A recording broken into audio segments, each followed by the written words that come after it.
bisa dari 1 juta US dollar sampai 5 maupun 8 juta US dollar. Jadi founder yang sebetulnya pengen tiba-tiba lompat gaji besar itu pertanda yang kurang baik sebetulnya. Kalau misalnya udah betul, seharusnya tidak masalah tumbuh 20-30% teman-teman. Oh, lo punya startup dan lagi pengen cari pendanaan dari VC. Atau lo lagi kepikiran sama teman-teman pingin bikin startup tapi bingung.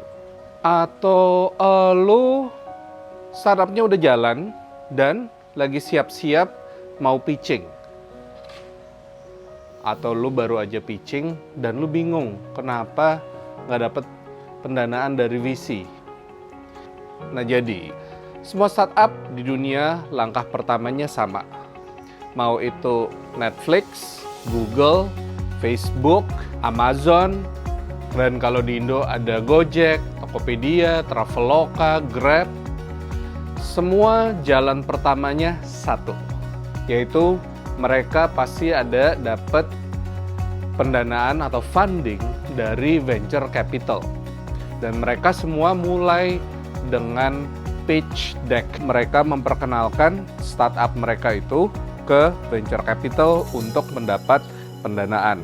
Di video kali ini, gua udah ada narasumber dari venture capital yang dia akan bongkar rahasianya. Cara pikir VC itu gimana sih? Waktu VC ngeliat pitch deck startup, itu apa yang mereka lihat? Apa yang mereka ekspektasi ada?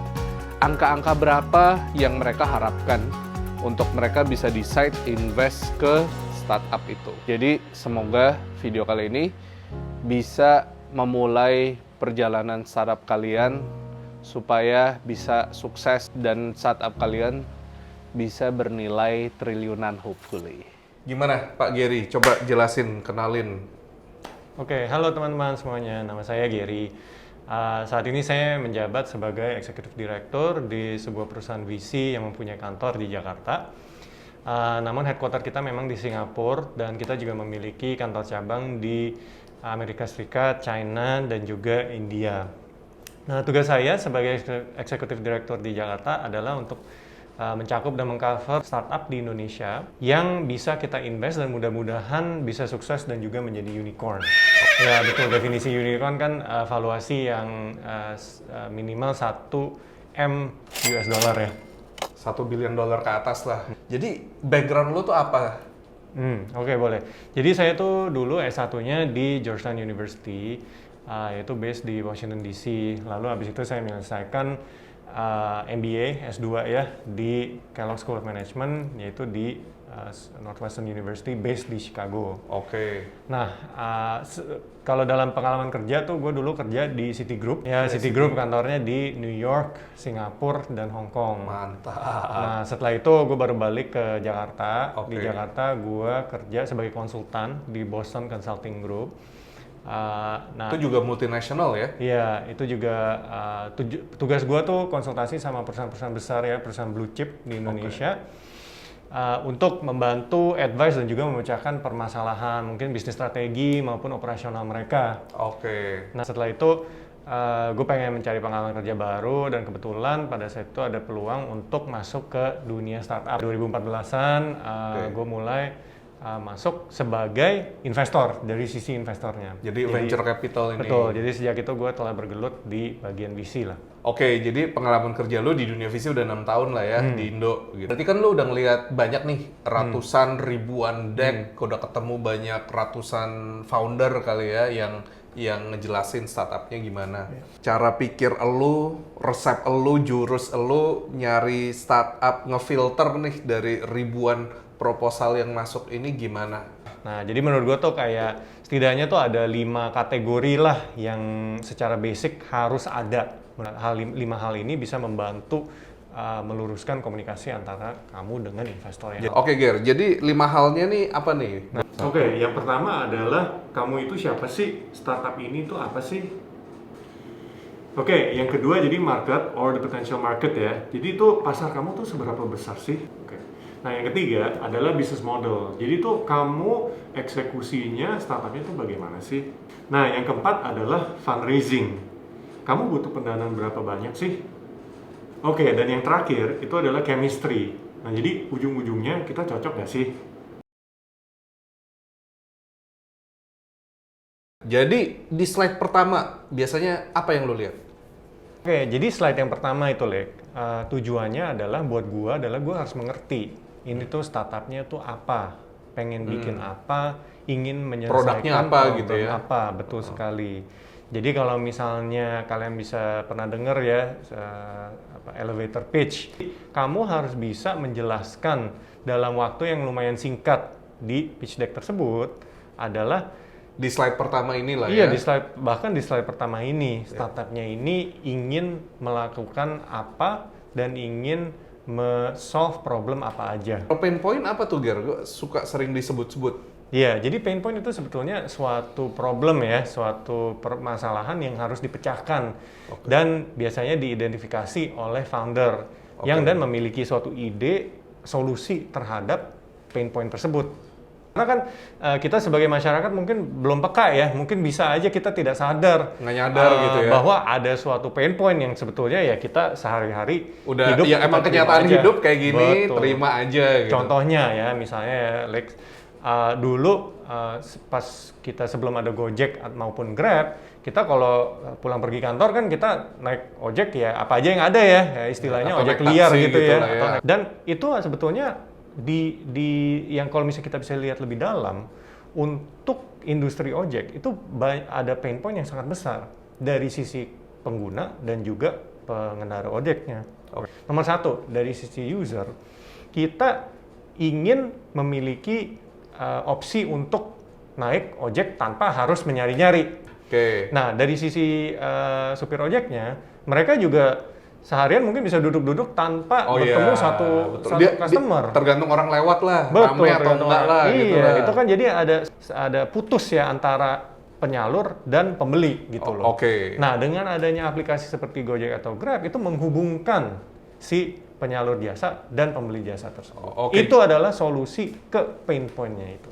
Dan itu si founder yang berhasil, wih, gue ketemu nih pain point ini dan gue bisa lihat nih. ya buat si customer kayak lu bilang tadi bisa gampang nyarinya dan juga ada tambahan service kan, bisa ngirim makanan sekarang, bisa apa, ngirim barang, dan buat si tukang ojeknya juga ya itu penghasilannya bisa nambah ya. Betul sekali. Yang gue personally bingung dari dulu, itu tuh soal Facebook. Ya. Facebook waktu itu dibikin sama Mark Zuckerberg, itu kan buat iseng-isengan, Ger. Terus apa hubungannya gitu? Gue tuh selalu ngebayangin ya, di pitch deck dia waktu pertama kali, waktu dia ke Peter Thiel itu untuk kayak ke VC minta duit itu, apa kira-kira pitchingnya dia? Iya, iya.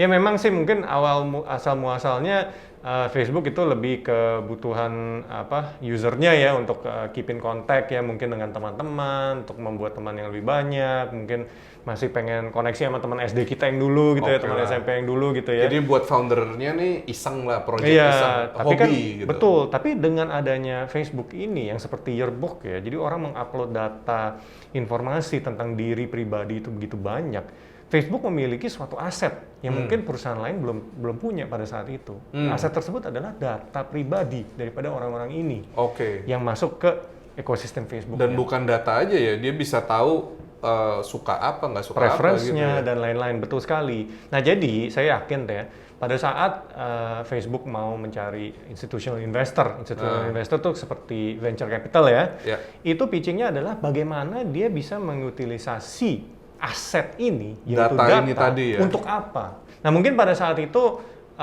yang kita lihat ya dari industri marketing gitu ya, kebanyakan advertising itu dilakukan melalui media-media tradisional, misalnya koran lah, TV billboard lah, iklan TV.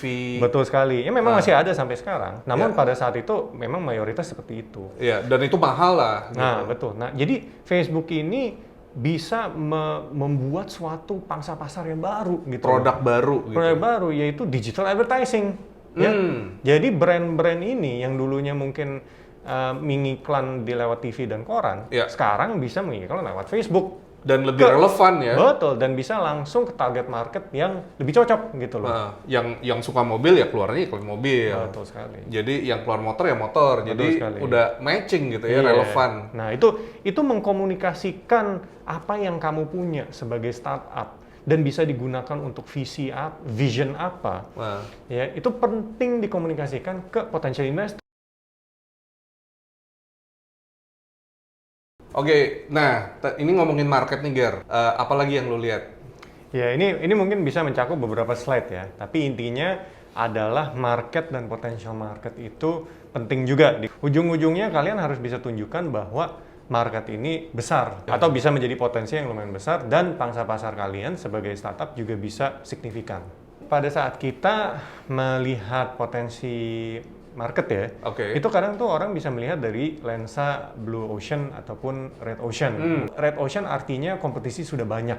Sedangkan istilah blue ocean, marketnya itu masih belum banyak kompetisi yang kamu harus lawan. Kita ambil contoh di tadi Grab, Gojek atau mungkin e-commerce ya. Ya, e-commerce. Mereka competition-nya kan ada ya. Kalau tadi mungkin tukang taksi, tukang ojek, atau kalau e-commerce itu mungkin ya toko gitu ya. Betul sekali. Iya. Itu betul sih, Lex, itu memang kompetisi utamanya ya, tradisional incumbent lah kita istilahnya, yaitu tradisional bisnis yang memang sudah merajalela. Namun kita melihat itu sebagai blue ocean. Kenapa, Lex? Karena pasar yang akan dibuat oleh misalnya e-commerce pada saat itu, contohnya misalnya Tokopedia lah, Lazada atau Shopee, adalah mendisrupt justru toko-toko tradisional ini, cara jalan yang baru. Jadi misalnya contohnya dulunya orang-orang tuh harus ke toko ya untuk beli HP. Kamu harus naik mobil, naik motor gitu ya ke toko, terus di sana mungkin melihat beberapa toko nego-nego harga gitu ya. Kan kita toko 1 dan toko 2 dan toko 3 di mall tersebut kan nggak ada bedanya, itu red ocean, kamu benar sekali. Tapi kalau misalnya lo lagi ngomongin tentang e-commerce, itu kan dia membuat suatu proses pembelian yang sangat baru. Orang sudah tidak perlu jalan naik motor ke toko, namun tinggal buka aplikasi di HP ataupun ke website, dan itu juga bisa membeli HP yang sama. Nah, dari proses bisnis baru itu belum ada yang melakukan. Nah, itu adalah definisinya blue ocean, Mas.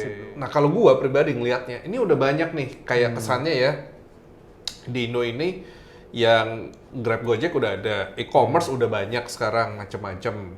Terus juga apa yang logistik yang apa semua udah mulai banyak digital gitu ya. Nah, kalau gue dari luar ngelihatnya ya semuanya ya red ocean, semuanya tuh udah kayak kesannya udah keisi. Nah, lu gimana nyari startup yang baru lagi tuh kayak apa, Ger? Lu ada contoh gak yang blue ocean gitu? Kayak apa buat lu yang lu bisa terima? Ya memang kalau kita kurang teliti melihatnya, mungkin kita udah berkecil hati karena mungkin semuanya kok kayaknya udah didominasi oleh unicorn atau misalnya perusahaan-perusahaan besar dari luar negeri juga gitu ya. Nah, tapi nggak semua industri itu red ocean gitu, Lek. Jadi contohnya nih ya, di VC gue punya satu portfolio yang bergelut di bidang manufacturing. Saya begini, kan sekarang kita melihat ya banyak penjamuran toko-toko di Instagram maupun di Tokopedia, merchant-merchant gitu ya, atau di Gojek. Betul. Mereka kalau jual makanan maupun barang-barang kecil yang untuk dijual itu kan butuh packaging ya. Betul, gue juga ngalamin tuh. Iya, benar. Ada temen gue juga. Iya, misalnya lu bikin bakso gitu ya, mau kirim kan lu butuh packagingnya, harus ada brandnya, warnanya, dan lain-lain. Di printing packagingnya. Betul, nah itu lu carinya dari mana untuk saat ini? Nah, kalau gue mah nanya temen. Nanya reference atau nge-google lah. Nah, lu nanya temen, nanya reference dan Google, ya ujung-ujungnya kalau misalnya itu udah ditawarin harga, lu tahu nggak itu harganya mahal atau murah? Ya nggak tahu sih, kadang percaya temen lah. Iya, kan. Jadi intinya price itu belum tentu transparan. Ya itu nomor 1. Nomor 2, lu bisa khawatir juga kan, kualitasnya itu bagus apa tidak. Dan nyari perbandingannya emang sih itu juga susah, ngalamin. Kan? Nah, tapi itu dari sisi usernya. Nah, dari sisi pabriknya. Mungkin ini ada satu pabrik bagus nih ya, perusahaan percetakan printing yang bagus. Namun dia cuma punya mesin tapi hanya kepakai misalnya 8 jam. Intinya masih underutilized ya intinya. Alangkah baiknya kalau perusahaan tersebut bisa mencari customer yang lebih banyak dong. Tapi dia carinya gimana? Jadi startup yang gue invest ini barusan justru ini mencari peluang di situ. Nah, jadi yang ini untuk B2B dia justru menghubungkan Oke. merchant-merchant UKM-UKM yang jualan makanan, jualan barang-barang itu dengan pabrik-pabrik percetakan. Oke. Dan berarti nggak ada saingannya ya. Jadi Ya untuk saat marketnya- ini lo orang mungkin belum dengar gitu ya, banyak betul, orang betul. yang Ya, main gua aja nggak di denger. B2B. Lu atau- nggak ngasih tahu, gua nggak tahu. Gitu. Iya, itu dia. Nah itu jadi kita bisa bilang relatively masih blue ocean. Ya, jadi yang bagian ketiga adalah bisnis model lah ya. Nah, Oke. bisnis model itu sebetulnya mencakup beberapa hal. Yang pertama adalah traction, menunjukkan perusahaan kamu ini sudah sampai mana. Oke. Nomor dua adalah monetization, bagaimana cara startup ini mencari pendapatan. Revenue lah maksudnya. Yes, betul. Company-nya ini dapat duitnya nanti dari mana nih Betul gitu ya. sekali. Oke. Yang ketiga adalah strategi eksekusi daripada bisnis modelnya itu, Lek. Tapi maksud lu tadi yang traction, berharap apa dari perusahaan startup yang baru jalan ini kalau soal traction, Ger? Begini, kalau misalnya dari institutional investor seperti gue gitu ya, memang kita cari perusahaan mungkin yang sudah ada ya 6-9 bulan silam gitu, jadi sudah ada performance. Oke. Nah kalau kamu misalnya benar-benar baru mulai, itu kamu memang harus mencari investor yang sifatnya lebih angel ya, itu namanya Oke. istilahnya angel investor. Nah itu bisa mencakup teman, saudara, family gitu ya, untuk membuat kamu at least jumpstart dulu lah. Nah, traction itu penting karena itu menunjukkan bahwa hipotesa kamu dan problem yang pain point yang kamu sudah lihat dan juga solusi yang kamu sudah buat itu diterima. Traction itu bisa berbagai macam ya, Lek ya. Jadi contohnya satu adalah financial traction. Financial traction itu bisa mencakup revenue, cost, margin. Oke. Nah, dari sisi KPI traction, KPI adalah singkatan dari Key Performance Indicator. KPI traction itu bisa menyangkut number of user, misalnya monthly active user, Oh, ya, gitu. betul retensi, Oke. dan juga number of downloads itu bisa juga itu. Oke. Kalau monetization maksudnya apa tuh? Nah, kalau dari segi monetization itu adalah kamu harus mempunyai suatu model atau suatu strategi bagaimana kamu bisa mencari revenue atau pendapatan dengan solusi yang kamu bawa ini. Belum punya revenue atau belum make money, apa belum bisa minta funding ke VC? Klik, memang betul kalau misalnya startup kamu itu belum memiliki revenue Ya, ya, pendapatan revenue zero deh, saat ini gitu. masih tidak apa-apa. Nah, tapi kamu juga harus siapkan monetization strateginya itu. Oh, Yaitu kalau buat nanti gitu. ujung-ujungnya Ujung-ujungnya. dengan number of user ini Ah. atau dengan KPI ini, retensi ini, itu berapa pendapatan yang bisa kamu raup. Contoh monetization kan macam-macam ya. Mungkin bisa dari sisi komisi, Oke. sisi subscription Oke. misalnya, ya. Atau fee lah. Dengan Oke. menggunakan produk ini, dengan menggunakan platform ini, lo harus bayar fee berapa persen. Itu kan harus jelas gitu loh. Jadi kita Oke. sebagai investor tuh tertarik gitu Oke, loh. tadi Ger yang soal nomor 3, kalau strategi eksekusi apa yang lu cari, yang lu expect lihat? Strategi eksekusi adalah semacam rencana ya ke arah gimana startup lo itu bisa tumbuh dengan cepat dan pesat.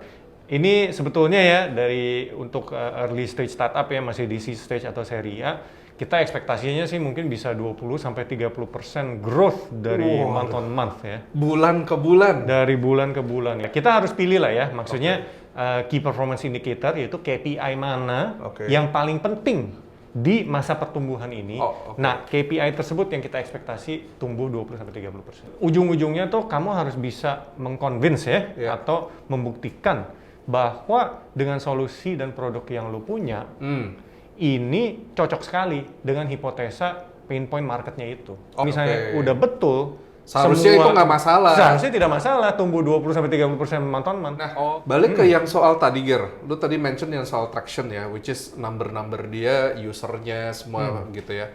Yang mana duluan yang lu expect tumbuh? Merchant-nya dulu banyak, atau customer-nya dulu, atau gimana tuh?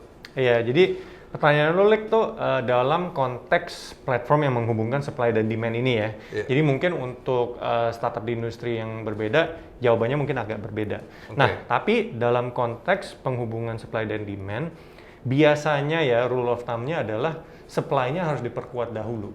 Oke. Mengapa? Karena Kalau kalian sudah mendapatkan demand, tapi supply-nya kagak ada, Oke. tidak bisa di-fulfill juga. Lu nggak bisa service. Betul, Terus nanti betul. customer-nya malah kecewa, Malah kecewa, terus malah balik ya lagi. udah nggak mau balik lagi. Dan Pak. lu udah keluarin marketing cost segala macem, ya akhirnya terbuang. Untuk saat itu, ya mungkin ujung-ujungnya kita bilang dua-duanya penting ya. Oke. Tapi kalau kamu harus pilih salah satu untuk memprioritaskan. yang mana dulu, supply-nya itu harus dibereskan dahulu lah. Tadi lu udah ngomongin duit nih, Ger. Berarti yang keempat tadi lu mention soal funding ya. Ekspektasinya lu, apa yang lu lihat di bagian funding ini? Gue sebagai investor, gue harus tahu dong, ini akan dipakai untuk apa. Nah, contohnya, misalnya untuk investasi teknologi ya, development of teknologi. Jadi kalian butuh IT team, developer, dan lain-lain gitu ya. Server komputer kali ya. Server, komputer, dan lain-lain. Itu nomor satu. Nomor dua adalah juga marketing. Misalnya, ini dana dipakai untuk apa nih, akuisisi customer dong ya, atau akuisisi supplier. Jadi itu penting juga seberapa banyak. Jadi dari situ gue sebagai investor gue tahu nih, maksudnya lu lebih fokus ke marketing pada saat ini atau lu lebih fokus untuk membuat produknya lebih baik gitu ya. Nah yang ketiga adalah juga gaji pegawai ya, secara keseluruhan lah, staff. Ekspansi tim dan lain-lain. Dan juga kadang misalnya kalau kalian bergelut di bidang fintech, mungkin ada cost untuk mendapatkan license tertentu gitu ya. Jadi itu bisa juga lah macam-macam. Tapi intinya secara garis besar penggunaan fund-nya ini untuk apa sih? Dan apakah itu masuk akal dan apakah sesuai dengan kalian punya bisnis model dan strategi dan lain-lain itu. Berapa duit yang biasa lu kalau invest ke startup tuh biasanya jumlah berapa, dan biasanya lo ambil sahamnya berapa persen? Oke. Jadi ini jawabannya juga tergantung ya, Lek ya. Lo tuh bikin startupnya di stage mana? Dari angel kalian dapat dari friends and family gitu ya. Mungkin kalian jumlah yang kalian galang dananya tuh paling puluhan ribu US dollar sampai mungkin 100-200 ribu US dollar. Ratusan juta rupiah lah, nggak sampai MM-an. Nah, tapi setelah kalian dari angel stage mau menjadi seed stage, biasanya dana yang digalang tuh bisa dari 500 ribu US dollar sampai mungkin 1 juta US dollar ya. Di 7 M-an sampai 15 M-an ya, kira kurang lebih segitu. Nah, kalau kalian sudah beranjak ke seri A, itu biasanya bisa dari 1 juta US dollar sampai 5 maupun 8 juta US dollar. Nah, kalau lu sendiri biasa di mana nih? Seed atau? Ya, gue sih kebanyakan portfolio yang gue invest tuh memang di seri A. Ya. Jadi biasanya mereka sudah melewati stage angel dan juga melewati stage seed. Biasanya funding round itu didesain untuk bertahan bisa sampai 18 sampai 24 bulan gitu. Satu ronde bisa bertahan untuk 2 tahun pendanaan. Untuk sampai next stage-nya lagi lah gitu. Dan tadi lu juga nanya kan, biasanya kita ambilnya berapa persen sih?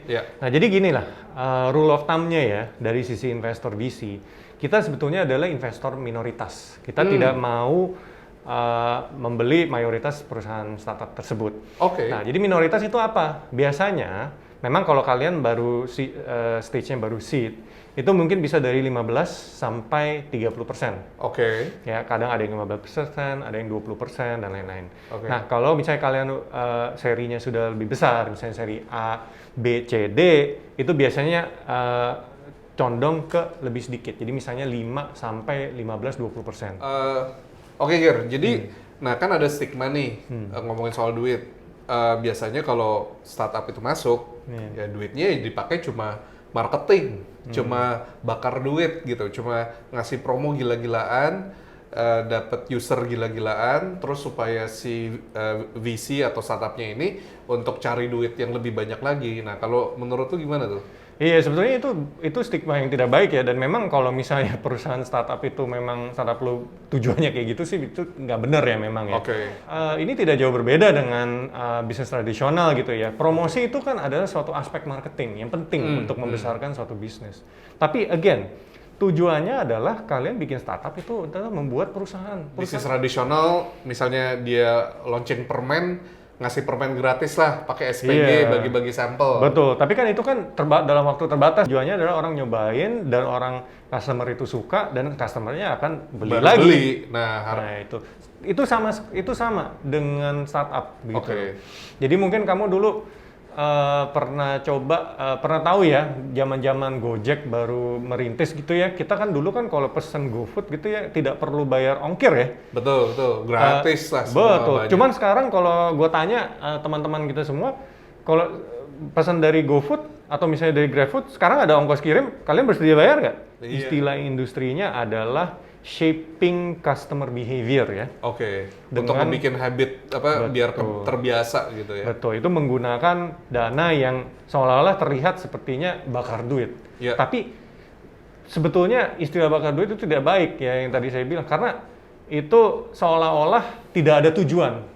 Tapi betul. sebetulnya semua ini pendananya tuh ada tujuannya. Oke, dan Ada. Edian sebenarnya kalau produknya nggak bener juga, lu mau marketing kayak apa juga Betul sekali. mungkin nggak efek gitu. Iya, benar. Ya kayak kalau kita lagi ngelewat di supermarket lah dikasih minum, kalau nggak enak ya dikasih gratis juga ya nggak Kita mau nggak gitu. betul Oke, ya. sekali, betul. Oke, nah terus kalau yang buat sensitif nih Ger, gue Iya. suka bingung ya. Mungkin teman-teman udah semangat, udah bikin startup kecil-kecilan tadi ya, pakai duit sendiri kayak gitu.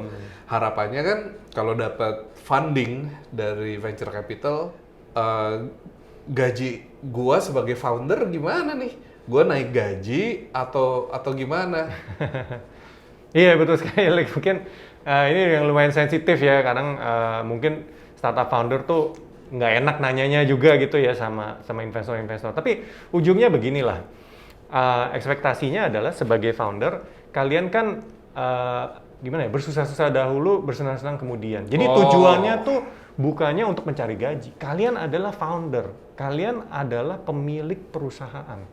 Pemilik perusahaan adalah nilainya dari saham yang kalian punya daripada Oke. saham tersebut.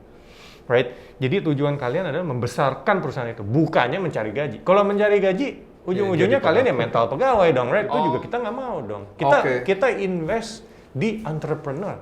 Oke. Teman-teman kita semua ini adalah entrepreneur, bukan Foundernya ya. employee. Oke. Itu perbedaannya. Dan Ja- mentalnya beda itu. Betul. Jadi founder yang sebetulnya pengen tiba-tiba lompat gaji besar itu pertanda yang kurang baik sebetulnya. Lihat kayak gitu, wah ini mungkin agak nggak bener nih. Udah foundernya. mindsetnya udah nggak cocok nih. Mindsetnya udah bukan mindset entrepreneur ya, tapi Berkaitan lagi soal duit nih Ger. Mana atau gue juga bingung gitu ya. Misalnya nih, dia pakai decknya berhasil meyakinkan lo untuk akhirnya invest di startupnya. Terus gimana lo bisa yakin supaya begitu duitnya itu lo transfer nih, besoknya dia nggak bawa lari duitnya, atau besoknya dia beli Ferrari gitu. Gimana tuh? Iya, ini dua hal lah ya. Like, yang pertama adalah tentunya kita harus melakukan due diligence sebelum kita tanda tangan lah. Oke. Ya. Contohnya misalnya kantornya itu betul ada. Oke. Oh, lu datang Traction-nya- fisik gitu ya? Iya, traction-nya itu betul ada. Kita cek rekening korannya, kita cek dia punya data. Right? Oh, database-nya lu mau Iya, lihat juga. Betul, gitu. itu harus kita pastikan bahwa itu benar dan bukan rekayasa. Ya. Nomor dua adalah penandatanganan dokumen legal ya. Oke. Ya, jadi di dokumen tersebut tertulislah intinya kalau misalnya ada penyalahgunaan dana atau misalnya ada sesuatu, pokoknya perusahaan ini bisa dituntut secara hukum dan bisa Oke. dikejar secara hukum. Si foundernya. Foundernya, betul sekali. Oke.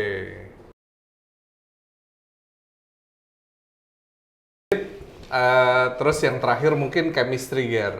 Tadi lu nyebut chemistry nih. Apa yang lu cari di chemistry kalau di bagian deck? Ya, jadi chemistry itu menyangkut tim founder lah ya. Kita harus melihat founder ini memiliki tim yang kuat, pengalaman yang cukup untuk mengeksekusi startup ini atau tidak. Iya, kita harus lihat lah foundernya siapa aja, mereka kenalnya lama atau misalnya tidak lama gitu ya. Background-nya apa? Iya, jadi intinya begini deh. Kalau kalian sebagai founder ya, sole founder, kan kita manusia biasa lah ya. Mungkin kita ada pengalaman di satu bidang, tapi belum tentu ada pengalaman di bidang lain yang relevan kepada startup yang kamu. Mungkin, Makanya iya. yang kita lihat adalah tim. Hmm. Tim itu, like. Tim itu terdiri dari beberapa individu. yang mempunyai kekuatan masing-masing yang mengcover kelemahan masing-masing. Oke. Itu yang paling penting. Nomor 2 adalah ya gimana ya, chemistry itu ya, Lik ya. Karena kan dalam waktu startup itu berpitching, teman-teman juga harus bisa merasakan suatu koneksi ya kepada visi ini terhadap investor yang kalian lagi ngomong. Ini opportunity untuk presentasi itu seperti gimana ya? Seperti speed dating lah ya, baru berkencan gitu ya. Lah. Iya, jadi kita harus lihat dulu sama-sama cocok atau tidak. Karena cocok-cocokan itu karena kan bisnis ini bukannya hanya beberapa bulan ya. Kita bekerja, jadi investor VC itu kalian harus anggap tuh sebagai partner. Dan startup yang kalian rintis ini sebagai entrepreneur ini bisa berjalan bertahun-tahun. Nah, jadi vision dan juga bimbingan daripada investor ini kalian harus bisa terima gitu ya, harus bisa bekerja sama pula gitu loh. Oh, bimbingan dari VC maksudnya ya? Iya, jadi maksudnya kalau udah nggak on the same page gitu ya, ya gimana kalian bisa bekerja sama ya nggak sih? Nah, setelah dapat funding, sebenarnya cara kerjanya tuh kalian gimana? Ada weekly meeting, monthly meeting, dan juga mereka mau melakukan sesuatu si startupnya, apakah selalu harus minta persetujuan VC, persetujuan lo atau gimana? Iya, tapi kan yang kita bilang ya, kita invest bukan hanya di startupnya, tapi di timnya ini. Dan kalau kita percaya tim ini bisa eksekusi, kita tidak micromanage. Ya. Jadi, tapi maksudnya kita juga harus tahu lah perkembangan bisnis ini. Itu goes both ways ya. Jadi dari sisi investor atau VC, kita mungkin pengen ketemu ya seminggu sekali lah, atau setidaknya sebulan sekali. Tujuannya adalah supaya kita bisa tahu perkembangan startupnya itu bagaimana. Dan sebetulnya lebih baik, lebih sering ketemu sama investornya. Kenapa? Karena kan kalian bergelut setiap hari di lapangan, itu banyak sekali problem yang mungkin kalian belum kepikir. Atau timnya belum pernah dengar gitu ya, gimana ini solusi yang baik gitu ya. Sedangkan VC itu, investor-investor, kan portfolionya banyak di berbagai apalagi kayak perusahaan lu ya, udah multinasional. Di berbagai negara gitu ya. Jadi kita tuh sudah pernah melihat misalnya problem ini tuh sudah pernah terjadi di tempat lain dan ada solusi yang cocok atau yang tidak cocok. Jadi kalau misalnya kita lebih sering berkomunikasi dan kita bisa memberikan bimbingan dan nasihat, kalian bisa menggunakan nasihat tersebut untuk menyelesaikan problemnya lebih baik gitu. Tapi dia nggak ada kewajiban harus nurut arahan lo atau ada atau gimana tuh? Iya, memang tidak ada kewajiban ya untuk nurut. Tapi yang tadi kita bilang lagi ya, chemistry-nya itu ya, Lik ya. Kalau misalnya kita memang on the same page, on the same wavelength gitu, kita bisa melihat bahwa iya, problem ini lebih cocok solusi A daripada solusi B. Ya, dan misalnya solusi A itu lebih cocok, ya mari kita lakukan solusi A dan pecahkan masalah itu. Tapi gini, Ger, pasti ya, ini sorry gue ngepres yang soal gini ya. Ngejalanin bisnis kan kayak bukan demokrasi lah. Ya kan, misalnya startupnya ketemu satu masalah, menurut lu solusinya A, tapi menurut si founder enggak, solusinya B. Nah, akhirnya kan cuma bisa jalanin salah satu. Dan nanti setelah berjalan, dari dua kalian pasti ada yang salah. Nah itu gimana biasanya? Nggak apa-apa. Itu justru yang baik. Itu nggak apa-apa buat lo? Betul. Baik dia si foundernya salah? Betul. Yang penting adalah action. Jadi harus dilakukan. Nah, jadi gini, tapi kita nggak bisa kayak, foundernya kekeh gitu ya, misalnya melakukan solusi A. Tapi solusi A itu makan waktu 1 tahun gitu loh. Itu kan berarti ya kita nggak cocok lah ya. Maksudnya, tapi kalau misalnya kamu sebagai founder, kamu merasa, enggak, ini solusi A, walaupun gue udah dinasehatin sama investor gue bahwa harus solusi B nih ya, tapi gue tetap mau jalan solusi A. Ya kita kerjain dalam 1 bulan misalnya, atau misalnya dalam beberapa minggu sudah tahu, bener nggak sih ini bisa tersolve atau tidak. Kalau tidak bisa, ya udah, nggak masalah. Langsung ganti dan cobain solusi B. Kalau solusi B tidak cocok, tanya lagi si investor, si VC. VC, solusi B juga nggak jalan, gimana lagi nih? Nah, si VC juga akan brainstorm sama kalian. Kita kan sama-sama, kita kan partner, yang tadi gue sebut ya. Jadi kita bisa lihat, ya mungkin perusahaan di India solusinya ternyata solusi C. Mungkin bisa nggak di Indonesia? Ayo dah kita coba. Ternyata berhasil. Misalnya di topik ini menurut gue ini sangat penting, karena entrepreneur by definition itu ya harus pantang menyerah. Ger, thank you banget. Jadi gue sekarang udah dapet gambaran nih. kira-kira kalau ngirim pitch deck itu dari sisi VC apa yang dilihat? Jadi kalau lu pada kepikiran bikin startup atau lagi mau do pitching untuk ngedeketin VC untuk dapat pendanaan, nah harapannya dengan bocoran-bocoran dari Gary ini udah bisa ada gambaran lah. Oke, thank you. Memang kayak gitu. So hopefully video ini dan bocoran-bocoran dari Gary itu bisa berguna buat kalian para startup founder atau yang lagi kepikiran pingin bikin startup untuk siap-siap untuk kira-kira mempersiapkan mindsetnya, strateginya, bukan cuma untuk memenangkan pitch deck aja ya, tapi juga kalau membuat startup itu memang betul-betul bukan cuma asal bikin perusahaan biasa. Mindsetnya bukan kayak perusahaan tradisional, tapi memang perlu punya mindset yang berbeda. Kalian bisa jeli ngelihat sebuah masalah, bisa jeli ngelihat solusinya apa, dan kalian punya tim atau mental untuk bisa mengeksekusinya. Jadi memang bukan sembarangan. Makanya kebanyakan startup itu gagal.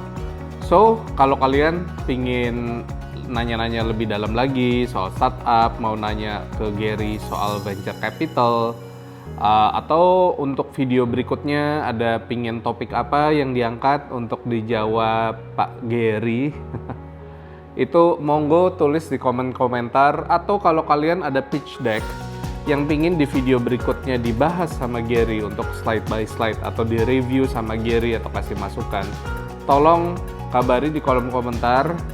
Nanti kita akan kontak untuk konten di video-video berikutnya buat kita sama-sama menjadi learning. So, udah gitu dulu. Thank you so much for watching and see you on the next video.